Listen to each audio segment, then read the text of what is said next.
যখন থানা থেকে গাড়ি আসবে তখন আপনারাই তাকে বুঝিয়ে দেবেন। আমরা জেনেছি সে নওগাঁ থেকে আসছে, নাম রবিউল, সে নওগাঁ মার্কাজ ভাঙচুরের সাথে জড়িত। এখন আমরা চাইতেছি যে উনার মিশনটা আইন শৃঙ্খলা বাহিনী এটা বাইর করুক। না ওনারা যেগুলো বলছে এটা যদি ভুল না হয়ে থাকে, ওনারা যদি সত্য বলে থাকে তাহলে আপনি চুপ থাকেন। সত্য কি, আপনি কেন এসেছেন বা আপনার পরিচয় কি, এটা আপনি একটু বলেন। ওনারা তো ওনাদের দাবি করেছে।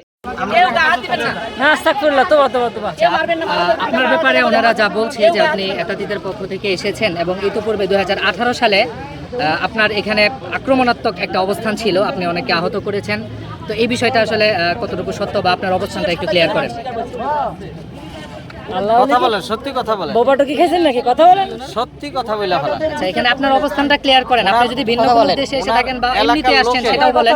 আমি বলছি আপনি কোন পক্ষের, এটা তো ওনারা দাবি বলছে এবং ওনাদের কাছে আপনার পরিচয় আছে।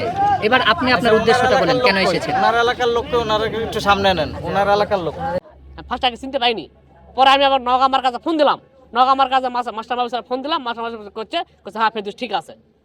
তারপরে আমি হাত ধরে কিস করি না, হাত ধরে ভিতরে লেগেছি। লে যাবো তুমি তাতে লোক ইমাম সাহেব কি টুঙ্গির ময়দানে যে খতিব সাহেব, ইনি আমি বললাম হুজুর এই অবস্থা। ঠিক আছে তুমি এই একা তো না না কথা বলিনি। আমি যখন বলছি আপনি এখানে কেন, তো বলছে একটু প্লিজ। আমি না কথা আমি প্যান্টি হাত দিয়েছি, মার দিইনি, প্যান্টি শূন্য হাত গেলে চলে গেছে ভিতরে, কেউ জানে না, বুঝতে পারিনি। ওনার সম্পর্কে আমরা জানতে পেরেছি উনি নওগাঁ থেকে আসছেন। যিনি নওগাঁ থেকে আসছেন উনি সাদ হিসাবের অনুসারী। উনি এখানে অনুপ্রবেশ করছে এবং সন্দেহজনক, এই জন্য ওনাদেরকে আমরা আমাদের হেফাজতে রাখছি। তথ্য বের করার চেষ্টা করতেছি, কিন্তু উনি কোনো কথা বলেন নাই। আমরা জেনেছি সে নওগাঁ থেকে আসছে, নাম রবিউল, সে নওগাঁ মার্কাজ ভাঙচুরের সাথে জড়িত এবং পরশু রাতের ঘটনার সাথে সে ওতপ্রোত জড়িত।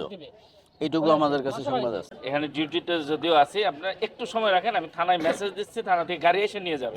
মানে আমাদের হেফাজতে রাখার মতো রয়েছে, আপনাদের উপস্থিতিতে আপনারা রাখেন। হয়তো 5 মিনিট বা 10 মিনিট লাগবে গাড়িটা আসতে, আপনারা নিয়ে রাখেন। হ্যাঁ, একসাথে থাকা আর তাকে নিয়ে রাখা, কারণ যখন থানা থেকে গাড়ি আসবে তখন আপনারাই তাকে বুঝিয়ে দেবেন। ঠিক আছে, আমি থানায় ফোন দিচ্ছি।